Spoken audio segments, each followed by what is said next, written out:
भरुणी विठ्ठल व्यापक त्रिभुवनी विठ्ठल मुनी मानसी किंवा ज्ञानोबराय काय सांगतात, जे जे भेटे भूत तेथे मानिजे भगवंत.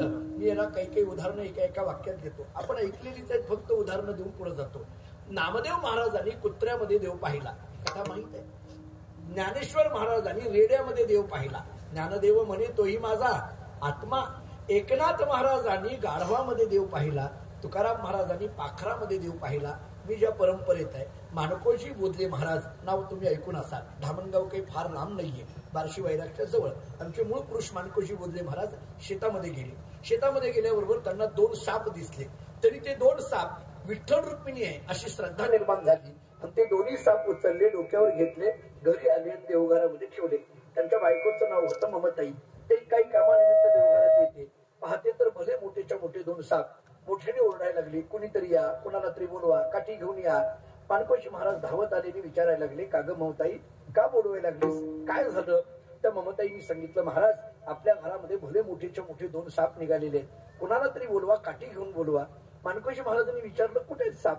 ते बघा दिसत नाहीत का देवघरात भले मोठेच्या मोठे 2 साप? माणकोजी बोधले महाराजांनी सांगितलं, अगं ममता, ते काही साप आहेत का? ती माझी विठ्ठल रुक्मिणी आहे. ममताईने सांगितलं, हे असलं कीर्तनात सांगायचं, घरात नाही म्हटले. हा तुका म्हणे सर्प विंचू नारायण वंदावे दुरुनी का घरी घेऊन यावे. शिवनेही म्हटलंय ना, वंदावे दुरुनी. मला पुढला इतिहास सांगायचा नाही. पण सापामध्ये सुद्धा देव पाहणं, चराचरामध्ये देव पाहणं, ही स्थिती जिथं येते त्यांना म्हणा वैष्णव. विठाला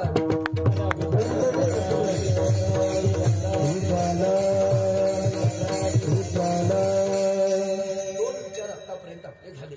नामा म्हणे नाम केशवाचे घेशी तरीच वैष्णव होसे हरिजना एक. दुसरं विष्णुमय जग वैष्णवांचा धर्म भेदाभेद भ्रम अमंगळ त्यांना वैष्णव म्हणा. म्हणजे 2 पद्धतीचा जर वैष्णव शब्दाचा विचार केला तर एक नामा म्हणे नामस्मरण करणं याला वैष्णव म्हटलं जातं. आपली ऐकण्यातली प्रमाण देऊन पुढे जातो. नामसंकीर्तन साधन पैसो जळतील पापे जन्मांतरीची किंवा दिनरजनी हाची धंदा गोविंदाची पोवाडे किंवा माझी मज झाली अनावर वाचा छंद या नामाचा घेतला से.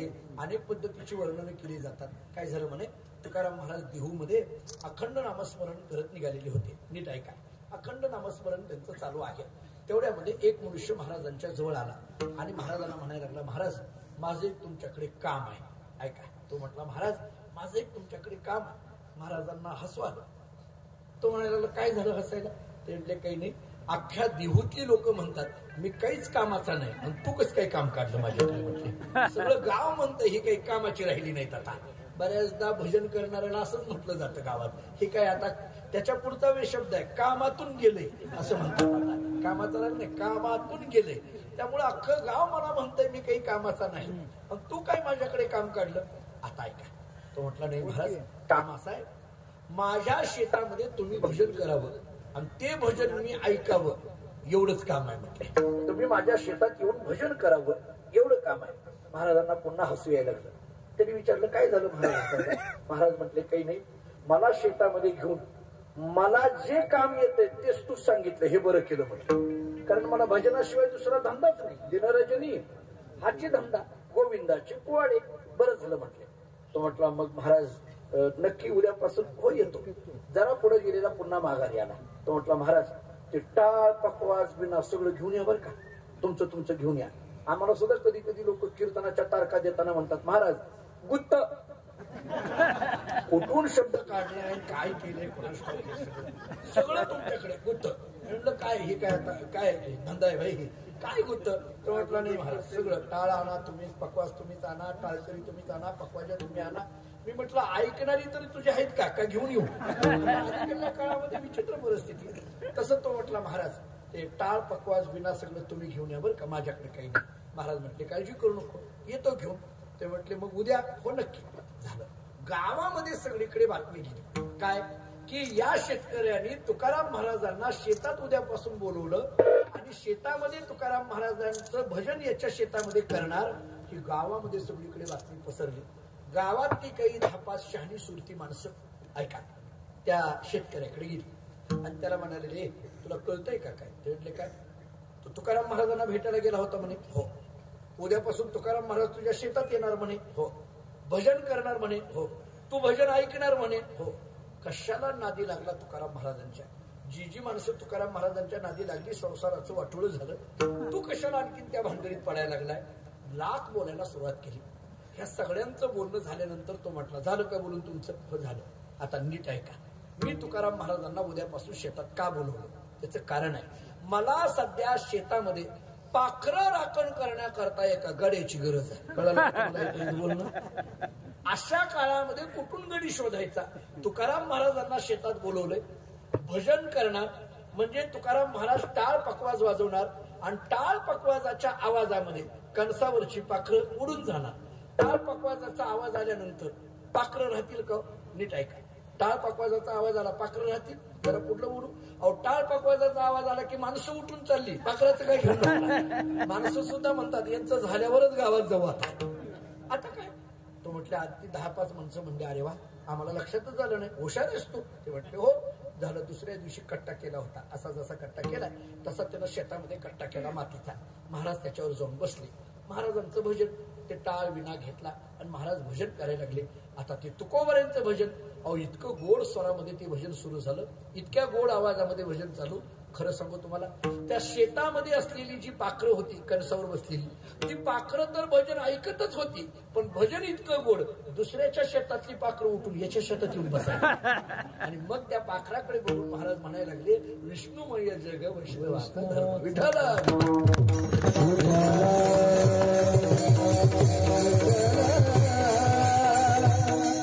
आता महाराजांच्या जीवनामध्ये एका भगवंताशिवाय दुसरा कुठला विषय राहिला नाही. तुकोबारांचे सोपे शब्द देतो. विषय तो त्यांचा झाला नारायण, ना वडे जनधन माता पिता.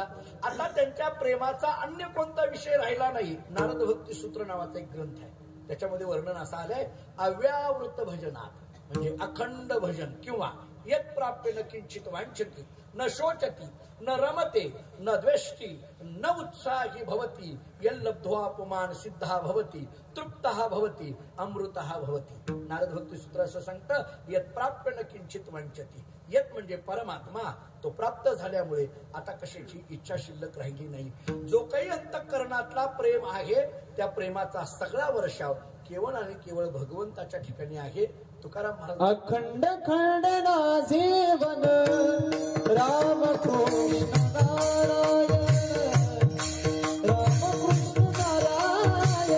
राम कृष्ण नारायण, राम कृष्ण नारायण. अखंड खंड ना जीवन राम कृष्ण नारायण, राम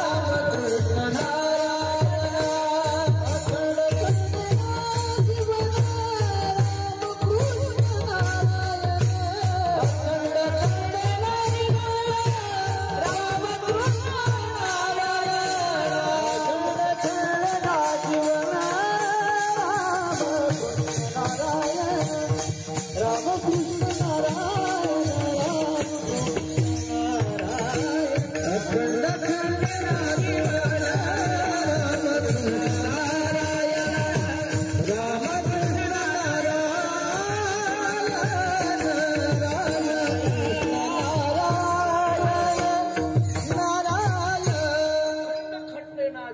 राम कृष्ण नारायण. आता एका रामकृष्णाशिवाय आता कोणता विषय राहिला नाही.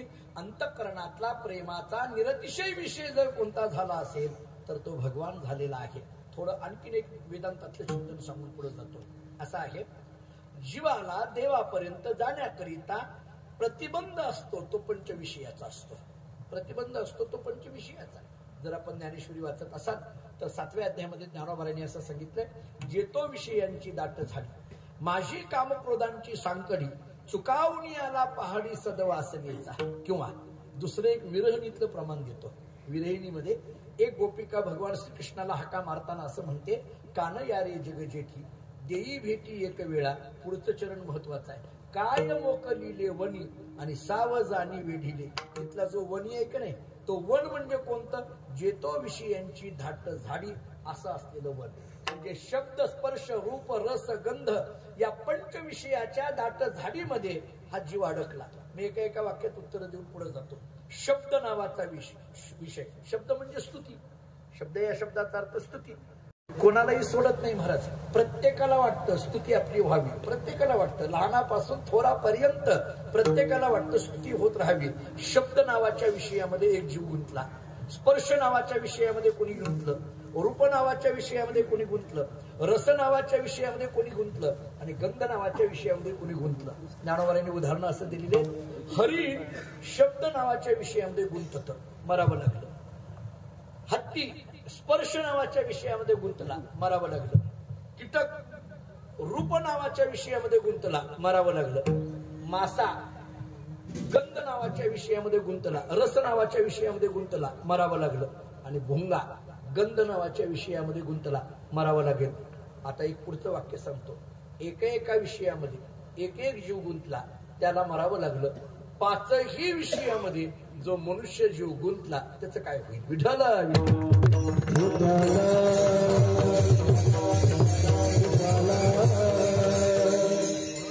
या विषयापासून ज्यांची प्रीती बाजूला निघालेली आहे, आता विषयावर कसलंही प्रेम शिल्लक राहिलेलं नाही. त्या प्रेमाचा, अत्यंत प्रेमाचा विषय केवळ आणि केवळ भगवान झालेला आहे. तुकाराम महाराज सांगतात, असं ज्यांचं झालेलं आहे तेच या जगात वैष्णव आहेत. अभंगाचं वैष्णव तो जया, वैष्णव तो जया, वैष्णव तो जया, वैष्णव तो जया, वैष्णव तो जया,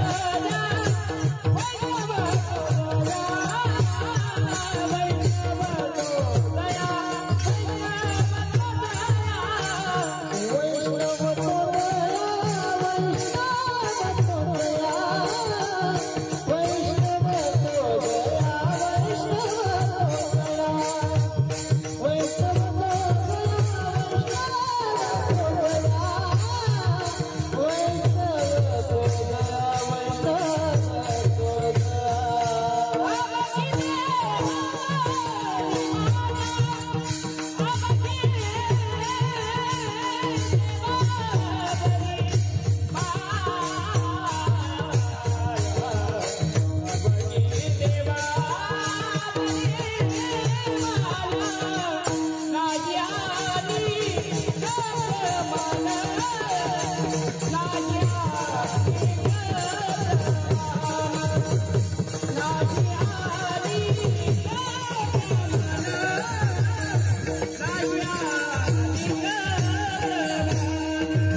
अवघी देवावरी माया. देवावरी अवघी माया असं ज्याच्या अंतःकरणात झालं तो वैष्णव. आता हा माया माया शब्दाचा अर्थ काय? ऐका. जुन्या काळामध्ये जुने कीर्तनकार असं सांगायचे, वेदांत्याची माया वेगळी, प्रापंचिकाची माया वेगळी आणि वारकऱ्याची माया वेगळी. मी तुम्हाला उदाहरण देतो. वेदांतामध्ये स्वश्रया स्वविषया सहा माया असं वर्णन केलं जातं. आमचे गुरुजी गुरुरे भाऊ आम्हाला पाठामध्ये असं असताना सांगायचे, अघटित घटना पटीयसी सहा माया. अत्यंत विचित्र आहे तिचं नाव माया. जगद्गुरु आद्य शंकराचार्यांचा एक श्लोक आहे, सन्नाप्य सन्नाप्य उभयात्मिकानो, भिन्नाप्य भिन्नाप्य उभयात्मिकानो, सांगाप्य नंगा हे उभयात्मिकानो, महत अद्भुता अनिर्वचनीय रूपा, याला माया म्हणा. हा एक विचार. आता दुसरा सांगतो, हा जरा अवघड वाटेल. आता दुसरा सांगतो, माया कशाला म्हणायचं? अनात्म वस्तूवर असलेलं प्रेम याला म्हणायचं माया. अनात्म वस्तूवर असलेलं प्रेम याला म्हणायचं माया. राजा जनकाचं नाव तुम्ही ऐकून आहात, रामायणामध्ये राजा जनकाचं नाव ऐकून आहात. एक मनुष्य जनकाकडे गेला आणि जनक राजाला सांगायला लागला, राजा मला माया दाखव म्हटले. माया काय आहे सांग. राजा जनकाने सांगितलं, राहा माझ्या राजवाड्यामध्ये राहा, योग्य वेळ आल्यानंतर तुला दाखवतो. बरेच दिवस याच्यात चाललं. रोज सकाळी उठायचं, नदीला स्नानाला जायचं, परत माघारी यायचं, रोज उठायचं जायचं, यांचं चाललं. एके दिवशी स्नानाला गेले. कमरे एवढ्या पाण्यामध्ये स्नान करत असताना नेमकं एक नोकर पळत आला आणि मोठ्याने हाक मारली, राजेसाहेब तुमच्या राजवाड्याला आग लागली, राजवाडा जळायला लागला. असं ऐकूनही राजा जनक नदीतून यत्किंचितही बाजूला निघाला नाही. आपलं स्नान करण्यामध्ये तो मग्न होता. राजवाड्याला आग लागली आहे, राजवाडा जळायला लागलाय हे ऐकूनही हल्ला नाही. तो जो दुसरा होता की नाही, कोण माया दाखवा म्हणणारा, ती त्याच्याबरोबरच होतो. त्याने एकदा राजा जनकाकडे बघितलं आणि एकदा त्या सेवकाकडे बघितलं. राजा जनकाचा नाद सोडला, त्या सेवकाच्या पाठीमागे पळतच गेला. बराच वेळानंतर माघारी आला. राजा जनकाचं स्नान संध्या सगळं झालेलं होतं, काही पूजा अर्चा सगळी चालू होती. आणि आल्याबरोबर माघारी आल्याबरोबर राजा जनकाने त्याला विचारलं, का रे बाबा कुठं गेला होता? तो म्हटला, हो राजेसाहेब ऐकलं नाही का तुम्ही, तुमचा राजवाडा जळायला लागला. जळायला लागला राजवाडा, अग्नी लागला, आग लागली, राजवाडा जळायला लागला. बरं मग तिकडे गेलो होतो म्हटले. राजा जनकाने त्याला विचारलं, राजवाडा कोणाचा? तो म्हटला, तुमचा. म्हटले, पळालं कोण? म्हटले, मी. राजा जनकाने सांगितलं, यालाच म्हणायचं माया, कुणाचं तरी जळतं कुणीतरी पळतं, काय गरज आहे का? त्या माणसाने त्याच्या पुढचं उत्तर दिलं. तो माणूस म्हटला, राजेसाहेब मग उगीच पळालो नाही, माझी कपड्याची पिशवी त्याच्यात होती. उदाहरण समजलं, कळालं का? कपड्याची पिशवी या शब्दाचा अर्थ अनात्म वस्तू. अनात्म वस्तूवर असलेलं जे सामान्य प्रेम याला म्हणा माया. विठ्ठल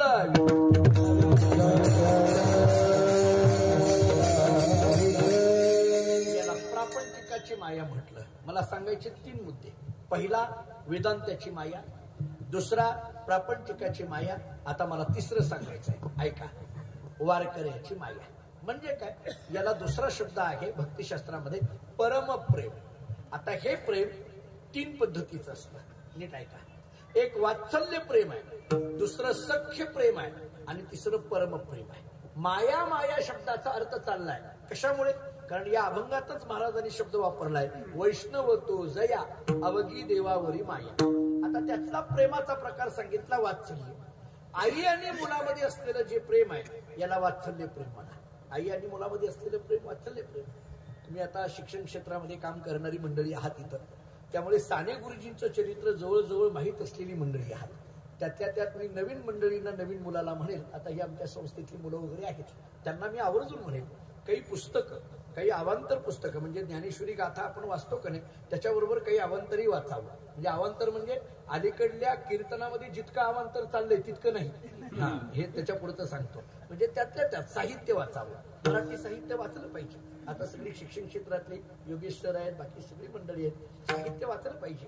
साहित्यामध्ये श्यामची आई नावाचं पुस्तक खूप गोड आहे. साने गुरुजींच्या चरित्रातच एक उदाहरण आहे. लहानपणी साने गुरुजी म्हणजे तो लहान असलेला श्याम आंघोळ करायला गेल्यानंतर, आंघोळ झाल्यानंतर बाहेर यायचं, पण त्यांनी मोठ्याने हाक मारली आईला, आई माझं स्नान झालंय, मला बाहेर यायचंय, पण माझ्या पायाला घाण लागेल ना, खाली काहीतरी अंतर. श्यामच्या आईने इकडे तिकडे काही बघितलं नाही, आपल्या साडीचा पदर त्याच्या पायाखाली धरला आणि श्यामने त्याच्यावर पाय दिला आणि आत आला. आल्याबरोबर श्यामच्या आईने एकच वाक्य सांगितलं, बाळश्याम पायाला घाण लागू नये म्हणून जसं जगतो तसं मनाला घाण लागू नये म्हणून जग, एवढंच कर म्हटलंय. मला असं वाटतं की हे शब्द खूप महत्वाचे आहेत. जरा आणखीन पुढचं बोलू. अंगाला लागलेली घाण काढण्याकरिता बाजारामध्ये भरपूर साबण आहेत. अंगाला लागलेली घाण काढण्याकरता बाजारामध्ये भरपूर साबण आहेत, पण मनाला लागलेली घाण काढायची असेल तर त्याला अध्यात्म एवढंच एक साबण आहे.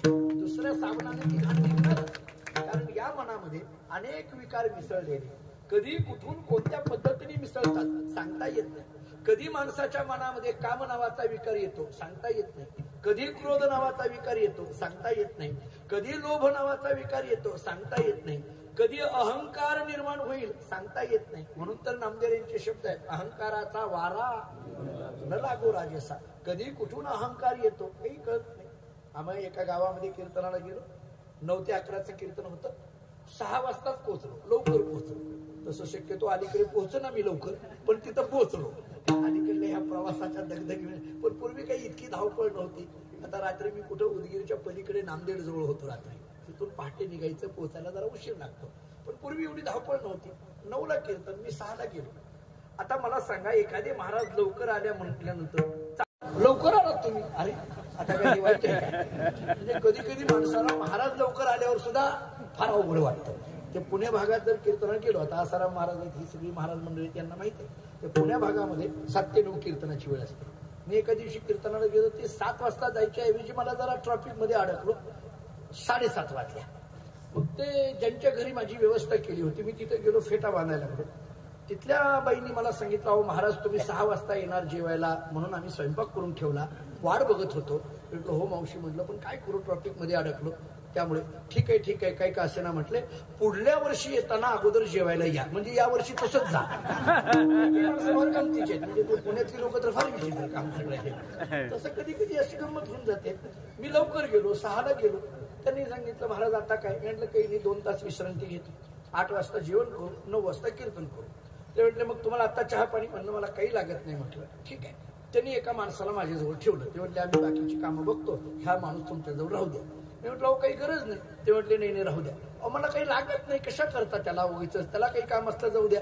नाही म्हटले राहू द्या. योगेश सर आमच्याजवळ कुणाला ठेवतात सांगू का, अख्खं गाव ज्याला कंटाळलं त्याला आमच्याजवळ ठेवतात. माणसं फार गमतीची असतात. मग त्याला नाही तुम्ही नाही, एक उदाहरण नाही तुम्ही नाही करत तसं नाही, मी उगं उदाहरण दिलं, पुढं कधी करू नये म्हणून, बाकी काही नाही. कधी करत नाही, मला माहित आहे. तुम्ही दिलेला जोडून माणूस पण चांगलाच होता, मला तसं काही. कधी लोक असं करतात. आता ती जी बसलेलं असते आमच्याजवळ, ती गप्प बसत नाही. ते बसल्या त्यानं मला विचारलं, महाराज तुम्ही आमच्या गावात नवीन आहात. म्हटलं हो. तुम्हाला आमचं गाव माहित नाही. म्हटलं नाही. तुम्हाला आमचं गाव कळालं नाही. आता म्हटलं पहिल्यांदा चालून कसं कळेल. तो म्हटला नाही तुम्हाला आमचं गाव कळायचंच नाही. म्हटलं काय त्याला एवढं का सांगायला लागला. नाही ऐका म्हटलं, आमच्या गावात कोणाला विद्वत्तेचा अहंकार आहे, कोणाला सत्तेचा अहंकार आहे, कोणाला संपत्तीचा अहंकार आहे, कोणाला कुटुंबाचा अहंकार आहे, कोणाला परिवाराचा अहंकार आहे. म्हटलं अहो सगळं खरं, पण तुम्ही मला काय सांगायला लागला. या अख्ख्या गावामध्ये मी असा एकटा आहे, मला कशाचाच अहंकार नाही, हा सुद्धा एक अहंकार आहे, एवढंच सांगायचं आहे. या अहंकार किती सूक्ष्म आहे, किती सूक्ष्म पद्धतीने येतो. अहो हे जाऊ द्या, ज्ञानेश्वरी ऐका, कधीतरी ज्ञानेश्वरी उघडून नक्की बघा. ज्ञानेश्वर महाराजांनी किती गंमत केली आहे. ज्ञानोबाराय बोलतात, अरे या अहंकाराचं काय नवल सांगावं. नवल अहंकाराची गोठी, विशेष न लगे अज्ञाना पाठी, सज्ञानाचे झोंबे कंठी, नाना संकटी नाचते. हा अहंकार असं गमतीचा आहे, अज्ञानाच्या मागे लागत नाही, पण ज्ञानी म्हणून घेणाऱ्याला सोडत नाही. असा हा विचित्र असलेला अहंकार, कधी मनामध्ये निर्माण होतील विकार सांगता येत नाही. आणि त्यामुळे त्या विकाराला जर कोणतं औषध असेल तर अध्यात्म ही त्याचं औषध आहे. विठ्ठल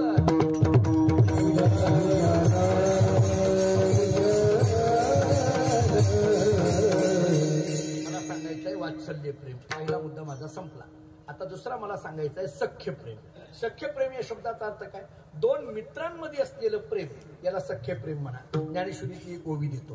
काय आहे, कधी कधी ज्ञानेश्वरीतल्या काही ओव्या तर इतक्या भावतात. अर्जुनाचं वर्णन करताना ज्ञानोबारांनी असं वर्णन केलंय, अरे अर्जुना तू कोण आहेस, तू प्रेमाचा पुतळा, भक्तीचा जिवाळा, मैत्रीची चितकाळा धनुर्धरा. तू प्रेमाचा पुतळा आहे, नवे भक्तीचा जिवाळा आहे, नवे मैत्रीची चितकाळा आहे. आणि इतकं गोड वर्णन ज्या अर्जुनाकरता केलं, त्या अर्जुनामध्ये आणि देवामध्ये जे असलेलं प्रेम आहे, याला सख्य प्रेम म्हणा. किती गोष्टी झाल्या, 2. मला सांगायच्या 3. पहिला मुद्दा, आई आणि मुलामध्ये असलेलं प्रेम, याला वात्सल्य प्रेम म्हणा. 2 मित्रांमध्ये असलेलं प्रेम, याला सख्य प्रेम म्हणा. आता तिसरं सांगतो, परमप्रेम, याला निष्काम प्रेम म्हटलं जातं. याचा अर्थ कसलीही कामना नाही असं प्रेम म्हटलं जातं. थोडं सोप्या शब्दात बोलायचं झालं तर अपेक्षा नाही असं प्रेम म्हटलं जातं. आणि त्या प्रेमाला परमप्रेम म्हटलं जातं. उदाहरण देतो, तुम्ही भक्तिविजय ग्रंथ वाचलाय का कधी. भक्तिविजयामध्ये सेना महाराजांचं चरित्र आहे. सेना महाराज तर ऐकून आहात, सेना नावी. जसं आपण गोरोबा काकांचं चरित्र ऐकतो, सावता महाराज तर अगदी जवळ आहेत आपल्याला, सावता महाराजांचं चरित्र ऐकतो. मंगळवेढ्याकडे गेले की चोखोबारायचं चरित्र ऐकतो, तुकोबाराय, ज्ञानोबाराय, नामदेव यांचं चरित्र ऐकतो. तसं सेना महाराजांचं चरित्र आहे. काय चरित्र आहे सांगतो ऐका. सेना महाराज पंढरपूरला वारीला गेले. वारीला गेल्यानंतर नियम आहे, चंद्रभागेचं स्नान, प्रदक्षिणा करायची आणि मग पांडुरंगाचं दर्शन घ्यायचं, हा नियमच आहे. पंढरपूरला वारीला आल्यानंतर पहिली गोष्ट चंद्रभागेचं स्नान केलं पाहिजे, दुसरी गोष्ट प्रदक्षिणा केली पाहिजे, अनेक दर्शन विठोबाचे, आणि तिसरी गोष्ट पांडुरंगाचं दर्शन झालं. त्यांनी चंद्रभागेचं स्नान केलं आणि प्रदक्षिणा करायला लागले. पण गंमत अशी झाली, प्रदक्षिणा करताना एका कोपऱ्यामध्ये एक दगड पडलेला बघितला सेना महाराजांनी. आता ते न्हावी समाजाचे, त्यांनी दगड पडलेला बघितल्याबरोबर त्यांना वाटलं ही दगड बरं आहे, कारण पूर्वीच्या काळामध्ये वस्तारा लावण्याकरता दगड असायची. आठवतंय का बघा, जुना काळ एकदम. आता नवीन टेक्नॉलॉजी आल्या सगळ्या, पण जुन्या काळामध्ये ते वस्तारा लावायला दगड असायचा. ते सेना महाराज आता ते न्हावी समाजाचे असल्यामुळे दृष्टी तिकडेच जाणार. ते म्हटले ही दगड बरं आहे आपल्याला वस्तारा लावायला. त्यांनी तो दगड उचलला, पिशवीत घातला, पाया पडले, गेले. वारी झाल्यावर पांडुरंगाने रुक्मिणीला विचारलं, रुक्मिणी वारीला कोण कोण आलं होतं? याच्यातून काय शिकायचं? वारी झाल्यानंतर त्या देव आणि रुक्मिणीमध्ये चर्चा होत असते, कोण कोण वारीला आलं. हे लक्षात घ्या, कोण कोण वारीला आलं. रुक्मिणी मातेने सांगितलं काय झालंय, अलीकडल्या काळात गर्दी वाढायला लागल्यामुळे मी यादीच केली आहे म्हटले. आता लक्षात राहीना. कधी कधी बघा तुम्ही, कधी कधी माणसं अशी गमतीची. आता आमच्या फडावरची पुष्कळ माणसं आहेत, महाराजांना माहिती आहे. एका माणसाने मी आपलं त्यांना म्हटलं, का तुम्ही काय वारीला येतो म्हटला, कार्तिकीला माळ माझ्याकडून घातली, कार्तिकीला वारी घेतली, कसं काय आला नाही? त्यानंच मला विचारलं तुम्ही कुठे होता. आता किती मोठी पंचायत आहे बघायला. मी म्हटलं मी कुठं होता म्हणजे मी पंढरपुरातच आहे, वाळवंटातच होतो. मी म्हटलं तुम्ही कुठं मला शोधत होता? आता गुराच्या बाजारात आम्ही असतो. ही वारीला आलं गुराच्या बाजारात गेलं, अशी कुठं वारी असते का? सेना महाराजांनी तो दगड उचललेला. रुक्मिणी मातेने सांगितलं वारीला कोण कोण आलं होतं याची यादी केली, आणि त्या यादीमध्ये सगळ्यांची नावं घेता घेता सेना महाराजांचं नाव घेतलं. पांडुरंगाने सांगितलं रुक्मिणी थांब, तो सेना न्हावी काही वारीला आलता का? म्हटले हो, चंद्रभागेचं स्नान केलं, प्रदक्षिणा केली, दर्शन घेतलं. हा म्हटले इथला दगड घेऊन जायला आलता, ती काय वारीला आलता का? ही बातमी सेना महाराजांना कळाली. सेना महाराजांनी विचार केला, कशा करता मी पंढरपुरातला दगड घेऊन आलो? आपल्या गावात काही दगड कमी आहेत का? उगीच जिकडली तिकडली गोळा करायची.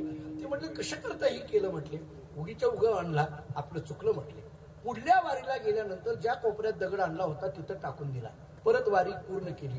पुन्हा देवाने विचारलं, पुन्हा रुक्मिणी मातेने सेना न्हावीचं नाव घेतलं. देवाने सांगितलं रुक्मिणी तो वारीला आला नव्हता, गेल्या वारीला घेऊन गेलेला दगड पोच करायला आलता, तिथे वारीला आलता काय? मला हे वाचताना कधी कधी आश्चर्य वाटतं. सेना महाराजांनी फक्त दगड आणला, देवाला चाललं नाही. मी म्हणतो आपलं नशीब आहे, देव आपल्या पिशव्या तपासून बघत नाही, हे आपलं नशीब आहे. नाहीतर आपल्या पिशव्यानी काय काय असतं आपल्याला माहिती आहे. याच्यातून काय शिकावं?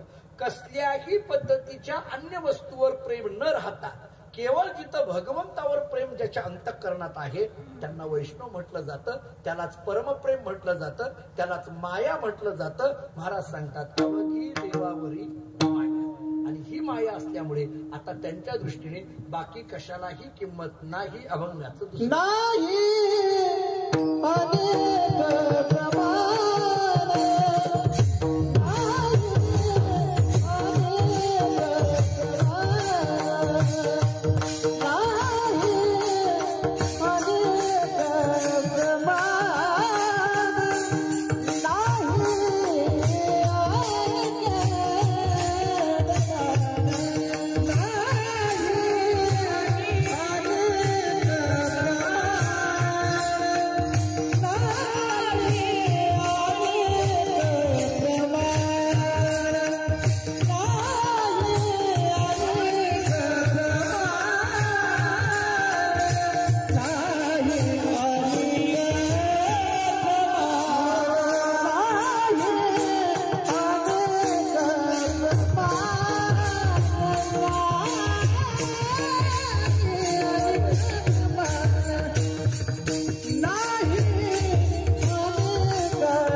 अभंगाच्या दुसऱ्या चरणातले शब्द असे आहेत, तन धन तृण जन. आपला जो तृण शब्द आहे की नाही तो जरा बाजूला काढा.